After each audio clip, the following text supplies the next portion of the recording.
In our Torah portion, Behar, where we have the commandment to let the land lie fallow every seventh year, it's called Shemitah, from the Hebrew word that means to let things drop to the ground. And then at the end of the 7 of these cycles, there's another year, the 50th year, called the Yovel, probably from the Hebrew word, another Hebrew word for a shofar. The shofar is blown on Yom Kippur of that year, and we have another year that the land lies fallow. So the land lies fallow in 49th year, 50th year, and then only in the next year can you start to work the land, so actually it's not going to be a harvest until the 3rd year. So in our Torah portion, the divine promises that God's blessing will be upon the people. Don't worry, I'll provide enough. And this idea of divine providence, meaning God will provide, of course, is a very, very difficult concept. I think it's ever since people began to believe there's some kind of divine force in the world. When people believed that there were opposing divine forces in the world, when people believed in many gods, there was a God of bounty who promised goodness and also a destructive God. And this kind of dualism helped explain why evil happens. When you move into monotheism, and in general, the belief that's never explicitly said in the Torah, by the way, this is more of a Aristotelian, Maimonidean idea that I don't think is actually a biblical idea. And that is that God is all-knowing. There are many passages in the Torah where God does not know what's going on. God is all-powerful. There are many passages in the Torah where God does not have power, especially over people. God is, I keep missing one of the 3 O's and the B, omnipresent, present in all places at all times. Again, there are times when, especially for example, Garden of Eden, where God says, "Where are you?" People want to describe that metaphorically, but actually it might be that the God of the Garden of Eden does not know where Adam and Eve are hiding. And then God is benevolent. You add all these up, we have what's called the question of theodicy, theo meaning God, and dike is the Greek word for justice, or the justice of God.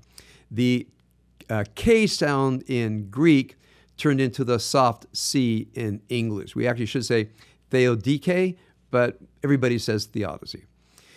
And this is one of the most difficult ideas in any religion. I'm one of those that refuses to make sense of it, that human suffering is somehow rooted in the divine, and there is something called ultimate divine justice, at least at this realm. And I came to the solution for many reasons. First of all, I just knew of human suffering, and people would go through what I called were kind of theological contortions to say, well, there's a divine plan. We don't know what it is. God has God's own reasons. And I thought that's just all to maintain what I think is an untenable idea that everything is from God. I just don't believe it. Then, of course, I taught Holocaust for 10 years at USC. And, every semester I went, from the beginnings of hatred of Jews down into the camps. It was an incredibly difficult journey for me to take. It actually broke my heart many times to have the privilege of leading the students there. But I think anybody who teaches Holocaust studies never comes out the same. And the end of the course was post-Holocaust theology. One of the most important lines I ever read was a long article by Rabbi Yitz Greenberg, a fantastic rabbi. Everything he writes is of value. And he wrote in the article, he says, any theology that you're going to teach, say it to a mother whose child has been thrown into the flames. If you can say it to her, go ahead and teach it. If you can't say it to her, don't teach it. And it was a kind of a shocking article because there were those who said, well, there is no God if there is a Holocaust, which, again, I think is a not well thought idea. And others would say the Holocaust and all horrible things that happen to people, there's some kind of divine plan. So I reject both of them. So what's my position? The position that people have about atheism because of evil, I've said this many times, but it goes something like this. People say, if there is God, there can't be evil. Since there is evil, there can't be God. It's a kind of a proof. I remember one time I was doing one of my endless bar mitzvahs when I was an assistant rabbi up at Stephen Weiss Temple, and I finished the service, a 4 o'clock to 5:15 service.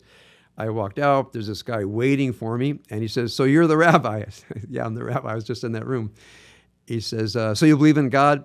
I knew it was coming. I said, "After a manner of speaking, yes." He said, "Well, then how do you explain the Holocaust?" I kind of lost it. I didn't raise my voice. I said, if you don't want to believe in God, don't believe in God. But don't bring up the memory of the 6 million to justify your atheism. Just be an atheist. Don't do that. And it was a tough moment, but I'm really tired of people using the suffering of others, don't believe in others to justify their atheism. The way that I worked this through was is to define the word evil. Now, remember, if the word evil actually names something real, which means if there is God, there can't be evil. Well, I would say if there's evil, there has to be some standard of the good, because the problem is good isn't happening. So if evil is real, then God is real, necessarily. Okay? Meaning if there's no moral values, if everything is morally equal, there's no such thing as morality, just human behavior, well, then there's no evil. If one says because there is evil, there no is God, define evil, which means something like an affront to the good. So if there is evil, there must be good, as a comparative word. And then it's up to that person to ask where the good comes from and why is the good better than evil. We're not going to go down that road today. So in my evolving belief system, when I discovered the Kabbalah in my early 20s, and I learned about the brokenness of the divine, and that the divine will to the good is shattered in the what's called the Shvirat HaKelim, the breakage of the structure of the divine mind, that God is not all-powerful. In fact, something happens in the breakage that unleashes a power of evil called the Sitra Achra that operates in the human being as the Yetzer Hara. So if God is not omnipotent down in this world, and if there is a Sitra Achra, that means God is not omnipotent because there's another power. And if we all have a Yetzer Hara, which we all do, that means God is not omnipotent with us. So when the Torah says, I will take care of you, I understand why people needed to believe that. I understand people needed to believe in one God who was omnipotent and good. But then over and over again, even when God says, I will take care of you, if you go to next week's Torah portion, it's pretty horrible what the God of the Bible, I always make sure to say it, what the God of the Bible says the God of the Bible will do to people who disobey. So I've known so many people who have suffered so unjustly, so unfairly, so horribly all over the world. Not to mention the recent bestial atrocities on October 7th. There's no way that a God can be behind this. It's just evil. And people will say, why didn't God protect them? And my answer is, in general, I'm sorry to say, God doesn't protect any of us. Nobody comes into this world with an exemption from the random wicked hand of fate. That's just real. Now, I do believe deeply in Elohut, in the divine. I feel I have an authentic connection with the divine. So how does that work out? Very briefly. For me, and again, I'm not trying to be an apologist. I'm not trying to make this all work out even. It's just something I feel deeply.